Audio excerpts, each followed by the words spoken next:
प्रत्येक शनिवार रविवार सुट्टी, सोबतच प्रत्येक लाल तारखेला सुट्टी व अशाच अजून भरपूर काही सुट्ट्या जर पाहिजे असेल व असे एखादा आपल्याला जॉब पाहिजे असेल तर तो आहे बँकिंगचा जॉब. नमस्कार मित्रांनो, स्वागत आहे तुमचं आपल्या एसके स्मार्ट लर्निंग युट्यूब चॅनलवर. जर तुम्ही विचार करत असाल की आपल्याला पुढे चालून बँकिंग मध्ये करिअर करायचं आहे तर ही आपल्यासाठी सुवर्ण संधी असणार आहे. बँक ऑफ इंडियामध्ये व्हॅकन्सी आलेली आहे. टोटल 400 जागांसाठी ही भरती आहे.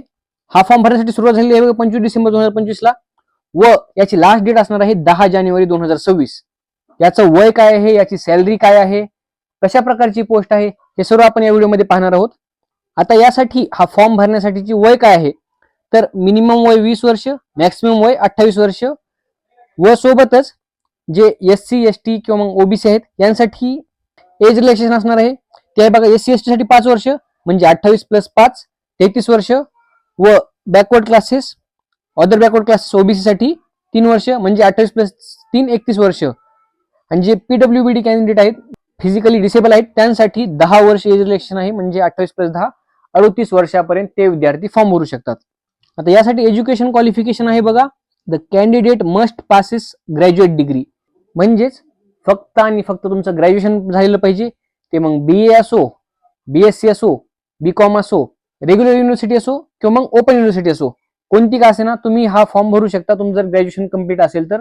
जर तुम्ही अपियर आहात आणि तुमचं ग्रॅज्युएशन चालू आहे तर तुम्ही हा फॉर्म भरू शकत नाहीत. ही वॅकन्सी बँक ऑफ इंडियामध्ये अप्रेंटिस पदाची असणार आहे. हा अनुभव पुढे चालून तुम्हाला बँकिंग मध्ये करिअर करण्यासाठी खूप खूप महत्वाचा ठरणार आहे. आता या एक्झामचा पॅटर्न कसा आहे? एक्झाम तर ऑनलाईन होणार आहे.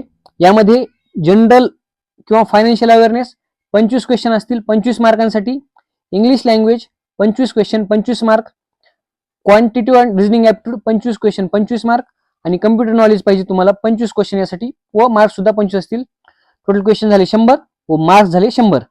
एक्झामसाठी वेळ असणार आहे 90 मिनिटांचा आणि एक्झाम ही बायलिंग्वल होणार आहे, इंग्लिश आणि हिंदी लँग्वेजमध्ये.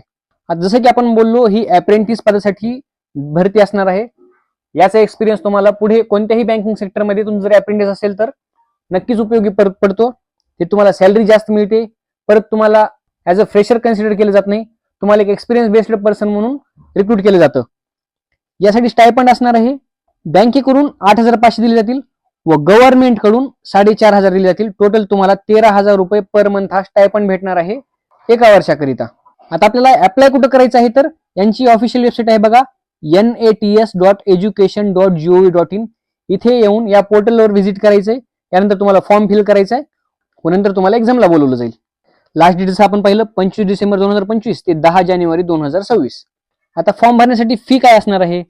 PWBD साठी 400 रुपये + GST, schedule caste, schedule tribe आणि सर्व महिलांकरिता म्हणजे SC ST व महिला यांसाठी 600 रुपये + GST आणि जे बाकीचे कॅन्डिडेट राहतील त्यामध्ये आले ओपन आणि ओबीसी यांसाठी 800 रुपये + GST ही तुमची एक्झामिनेशन फी असणार आहे. आता बघा व्हॅकन्सी कुठे कुठे असणार आहेत. या सर्व स्टेटमध्ये व्हॅकन्सी आहेत. त्यापैकी आपण महाराष्ट्राची व्हॅकन्सी बघू. कोल्हापूरमध्ये व्हॅकन्सी आहे, जागा 20 आहेत. रायगडमध्ये 10 जागा आहेत, रत्नागिरीमध्ये 20 जागा आहेत व सोलापूर येथे 10 जागा असणार आहेत. ठीक आहे मित्रांनो, आजसाठी एवढंच. व्हिडिओ आवडला असेल तर लाईक, शेअर व सबस्क्राईब करा. भेटूया पुढच्या व्हिडिओमध्ये. तोपर्यंत धन्यवाद.